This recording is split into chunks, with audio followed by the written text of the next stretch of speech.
오늘도 행복하세요. 자유세상의 유현상 목사입니다. 오늘은 로마서 2장 9절로 11절에 있는 말씀을 중심으로 해서 인생의 두 결과라고 하는 제목으로 잠시 은혜를 나누고자 합니다.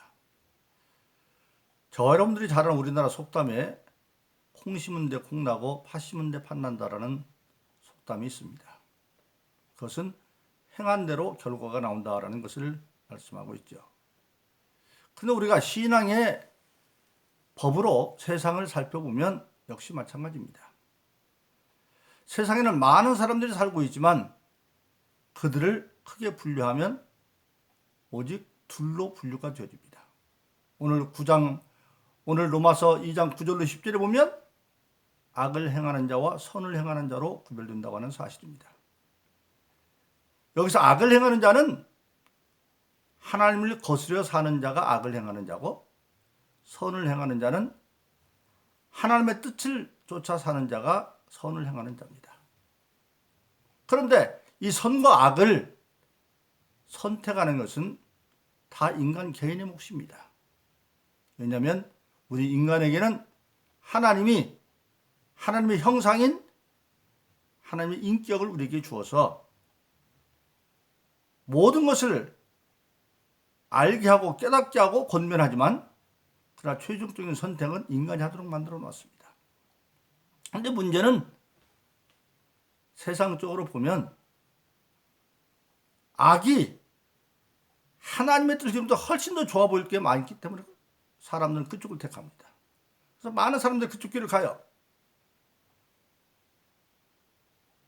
하나님께서 인류성 아담에게 선악과 따먹지 말라고 그랬어요. 따먹으면 정령 죽는다.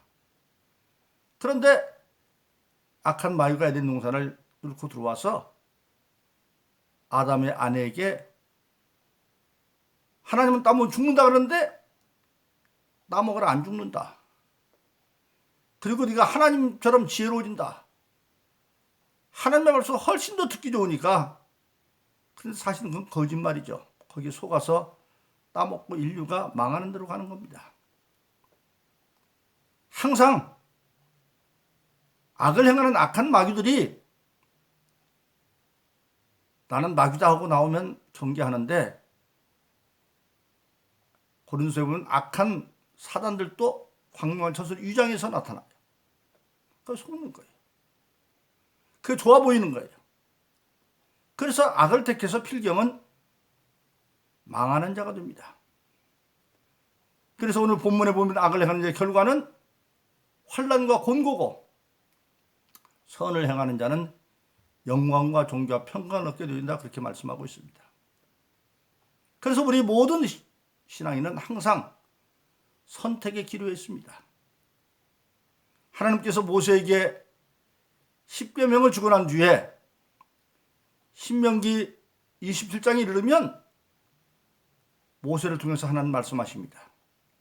너희들이 궁극적으로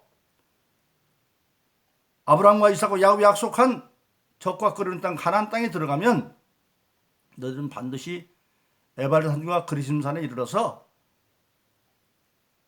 12족속을 6족속이 나누어 가지고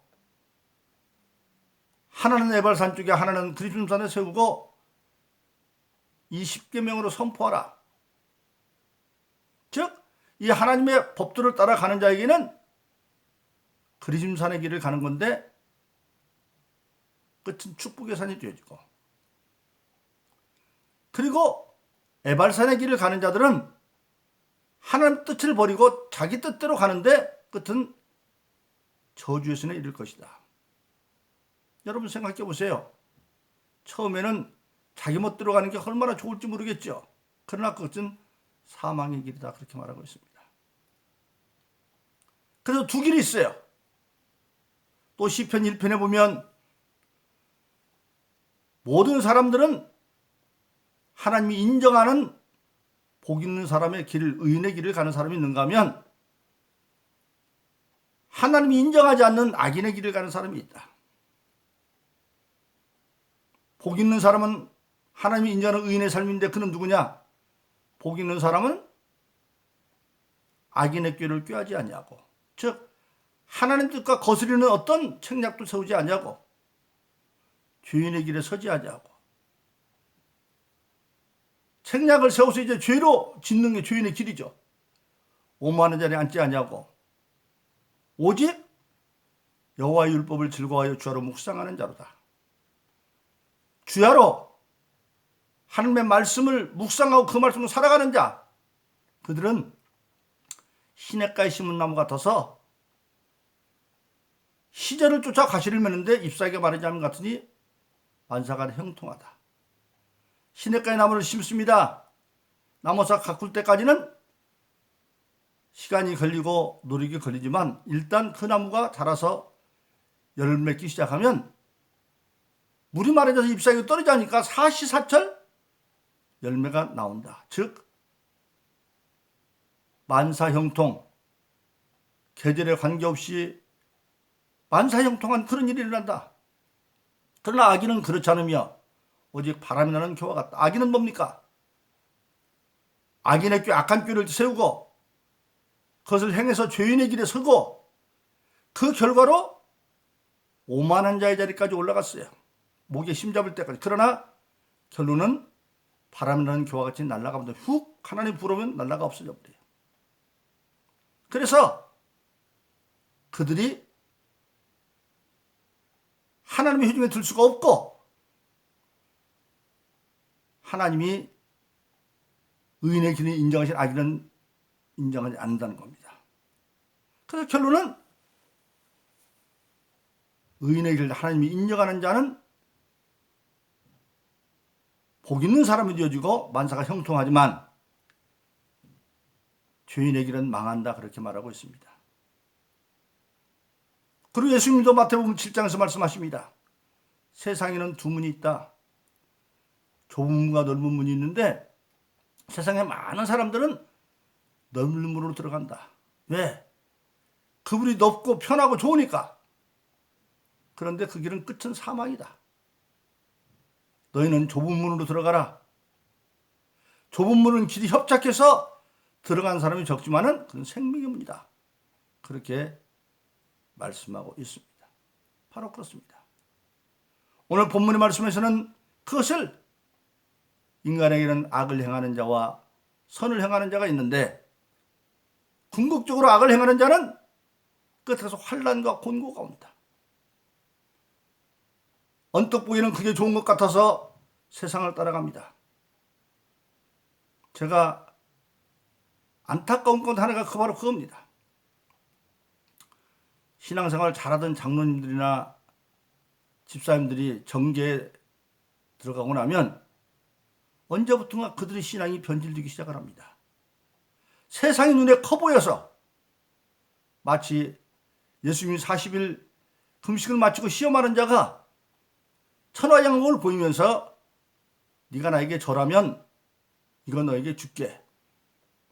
그때 예수님은 오직 하나님만 경배했다면 사단을 물리쳐버리죠. 그런데 많은 사람들이 국회의원 한번 돼보겠다고 뭐 하나 돼보겠다고 타종기 앞에서 절을 하고 불상 앞에 절을 하고 그런 거 참 안타까워요. 그게 흔한 것 같지만 끝은 망하는 길입니다. 우리 신앙인들도 잘 알아야 됩니다. 우상을 섬기지 말라. 절하지도 말라고 그랬어요. 행동까지 딱 정해놨어요. 그들이 뭡니까? 좋아 보여서. 세상이 좋아 보여서. 그러나 그것은 바람에 나는 겨처럼 날아가는 것에 불과합니다. 그래서 우리 신앙인은 바로 하나님이 인정하는 삶, 하나님의 말씀을 저는 묵상하고 이뤄가는 삶이 신앙인의 삶입니다. 비록 그것이 때로는 인기도 없고 좁은 문이고 힘들지 모르지만 그러나 그 길이 생명의 길입니다. 여러분, 다윗이 사울에게 쫓겨다니면서 이제 모압 왕한테 망명기를 하나 얻어서 모압성에 망명처가 주어집니다. 다윗을 혼자 도망다니는 게 아니라 그를 따르는 사람 합치면 가족까지 1000여 명이 넘습니다. 근데 그 1000여 명이 도망다니면서 먹어야죠, 자야죠, 얼마나 어려워요.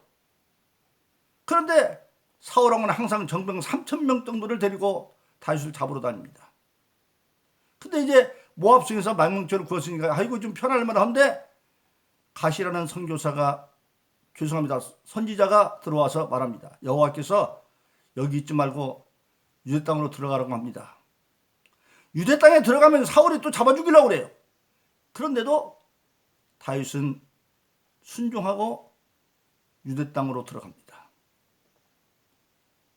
여러분 생각해 보세요.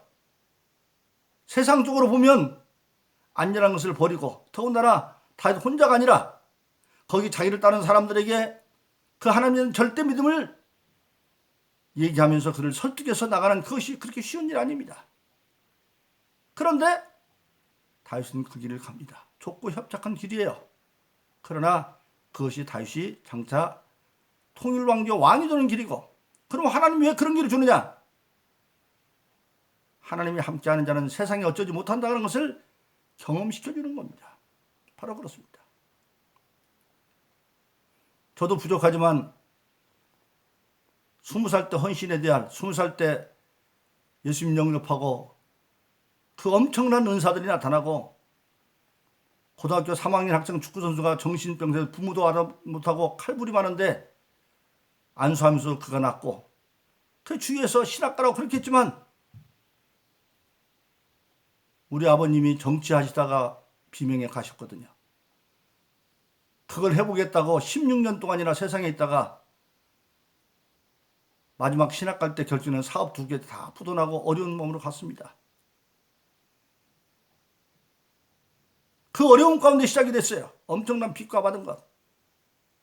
그러나 지금 보면 한 가지는 있어요. 부족하지만 하나님이 원하면 하나님 원하는 대로 가겠다고 기도하면서 왔어요. 그 엄청난 빚이 다 갚아지고 그 어려움 가운데도 자녀들이 잘 자라주고 또 그 자녀들이 그 고생했음에도 효도하고 그래서 참 감사하게 은퇴하고도 이렇게 말씀 증거하고 기도하고 사는 겁니다.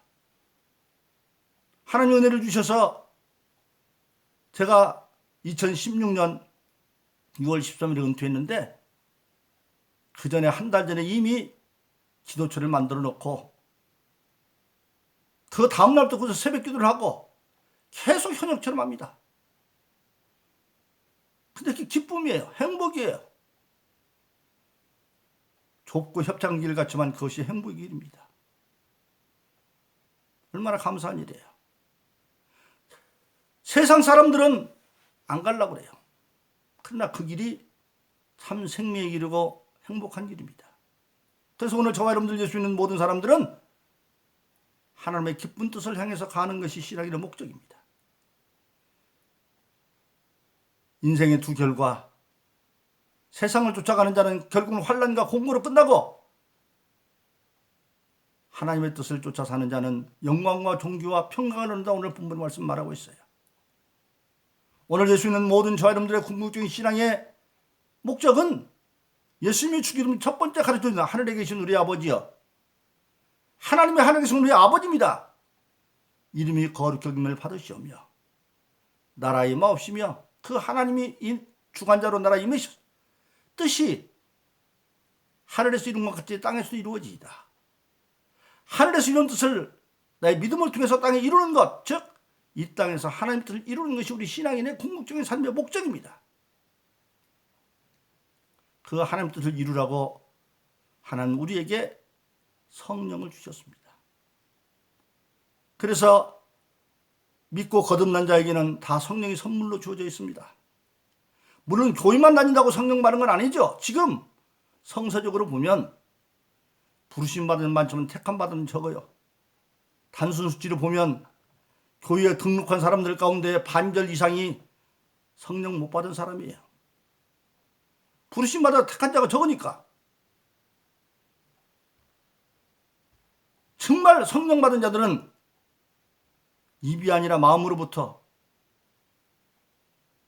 고린도서 12장 3절에 있는 것처럼 성령으로 말미암던 그런 예수를 주라 시인할 자가 없다.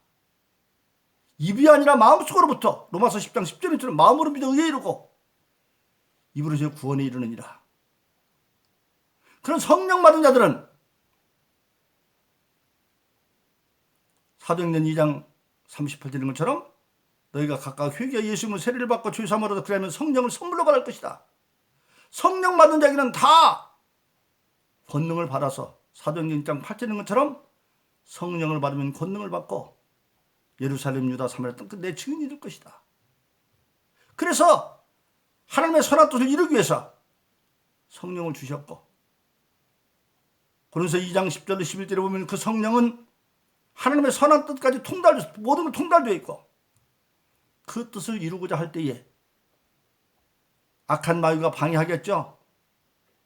세상의 영광을 가지고 타협하자고 하겠죠. 그럴 때 성령은 마귀는 능력이 되어서, 성령 박정현의 스가랴서 4장 6절은 인간의 힘으로 능으로 안 되지만 하나님의 신으로 만든다. 그 신을 우리가 받았기 때문에 우리는 능히 이겨서 빌립보서 4장 13절 이런 것처럼 내게 능력 주는 내가 모든 걸 할 수 있다. 나는 할 수 없지만 능력 주시는 자 성령 안에서 내가 모든 걸 할 수가 있다. 근데 그 환경은 어떤 환경입니까? 주님이 친히 말씀하십니다. 마가복음 10장 29절로 31절에서 나와 복음을 위해서, 하나님의 선한 뜻이죠. 집이나 자매나 형제나 부모나 어미나 자식이나 전토를 벌인 자는 땅에서도 백배를 받고, 부모나 형제나 자매나 자식이나 자매를 백배로 받고 핍박을 겸하며 내세의 영생을 좀 못할 자가 없느니라. 즉 하나님과 주님의 뜻을 위해서 어떤 가정사보다도 어떤 전토 일보다도 우선하면, 버린다는 얘기는 관계를 끝나는 얘기가 아니라 순서를 바꾼다는 얘기입니다. 마태복음 6장에 예수님 말하죠. 무엇을 먹을까 입을까 마실까 염려하지 말아라. 그런 건 다 이방이나 구하는 거고, 너희가 구하기 전에 하나님이 있을지 아는데 그게 얻는 비결은 먼저 그 나라와 그 일을 구하면 모든 걸 다, 그 나라와 그 일을 구하는 것, 즉 순서를 바꾸는 겁니다. 그러면 처음에는 예수에 비쳤다고 집안도 모르냐, 부모도 모르냐, 형제도 모르냐, 그렇게 욕을 얻어먹지만, 그래도 예수 믿는 사람들은 예수님 같은 10장에 말한 것처럼 서말 들까지 누룩 같아서 답답하고 공부가 좀 기다리면 마침내 승리해서 핍박을 경험해봤지만 부모도 100배나 많아지고 형제도 100배나 많아지고 전투도 100배나 많아지고, 어떻게 100배 많아집니까? 부모가 어떻게 100배나 많아져? 부모처럼 나를 이해하는 사람이 세상에 그렇게 100배나 많아진다는 겁니다. 형제처럼 나를 도와주는 자가 100배나 많아진다는 겁니다. 그러나 그때가 될 때까지 핍박을 경험해야 돼. 그러나 내세의 영생을 얻지 못할 자가 없다. 바로 그렇습니다.